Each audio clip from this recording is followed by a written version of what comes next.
Salut à tous et bienvenue sur le travail de l'ombre. Après ce Metz OM, j'aurais pu vous parler de cette saison qui ressemble étrangement à la fin de cette rencontre, longue et pénible, ou j'aurais pu vous parler des choix étonnants du coach, que ce soit dans son 11 de départ ou dans les changements effectués au cours du match, ou j'aurais pu vous parler de la première titularisation de Benedetto, ou encore plus de celle d'Amavi sous l'ère Sampaoli. Mais j'ai choisi de m'attarder sur Dimitri Payet. Il est peut-être le joueur le plus clivant de notre effectif. On l'aime ou on le déteste. Impossible de rester insensible à ce joueur. Et si on loue avant tout, et à juste titre, sa qualité technique et son côté décisif, on oublie trop souvent, à mon goût, de parler de la qualité de ses déplacements. Et dans ce dispositif, en 3-4-1-2, dans cette position de numéro 10, en électron libre, Dimitri Payet avait de quoi se régaler dans ce domaine. Mais y est-il parvenu? Eh bien, c'est ce que nous allons voir. Et pour ça, on se retrouve dès la première minute du match. Ici, Milik a décroché très bas pour essayer d'aider à la relance. Sans succès. Il va donc se replacer et observer bien le regard de Payet qui, pendant tout ce temps, va regarder à de multiples reprises tout autour de lui le positionnement de ses partenaires et de ses adversaires.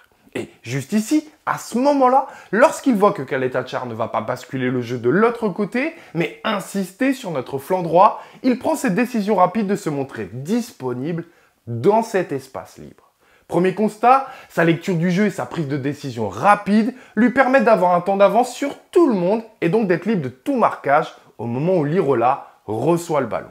Deuxième constat, l'adversaire surpris et pris de vitesse n'a pas le temps de communiquer et son déplacement ne va donc pas aspirer un, mais deux messins. Conséquence, en plus de se montrer libre, il permet de libérer ses attaquants qui se retrouvent dans une situation de 2 contre 2.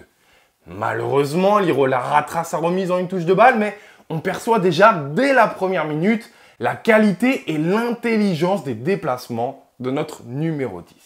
Poursuivons ici avec cette séquence à la 7e minute. De prime abord, rien de fou, ça peut paraître simple.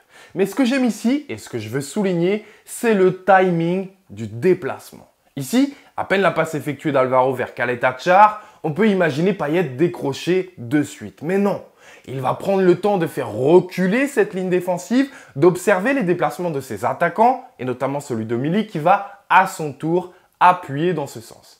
Et c'est donc seulement après tout ça, et après un appel contre appel, qu'il va décrocher dans cette zone libre créée.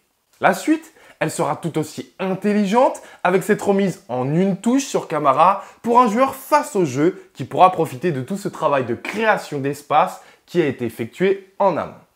Attention tout de même à ne pas tout gâcher avec ce manque de précision dans la passe. Une passe trop dans les pieds, pas assez dans la course et dans l'espace pour que Bouba puisse en profiter pleinement et se projeter. Tiens, autre séquence un peu dans le même esprit. Un coup d'œil sur le positionnement de Milik et boum! Appel franc pour essayer de surprendre l'adversaire. Il sera bien suivi donc, Alvaro n'osera pas lui mettre mais il ne s'arrêtera pas là. Hop! Un coup d'œil pour observer ce qui se passe dans son dos tout en poursuivant sa course et hop! Encore un regard bien haut pour analyser la situation et constater que la position de Camara a aspiré 111 et donc libéré de l'espace dans son dos. Et là, boum! Son analyse ultra rapide lui permet de s'y engouffrer et de s'y montrer seul.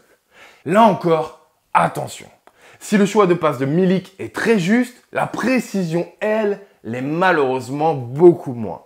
Avec une transmission mieux ajustée, Payet pouvait se retrouver facilement balle au pied, lancé dans la surface adverse. Vous le voyez donc, qu'est-ce que c'est dur de jouer face à Dimitri Payet qui se balade comme ça en électron libre.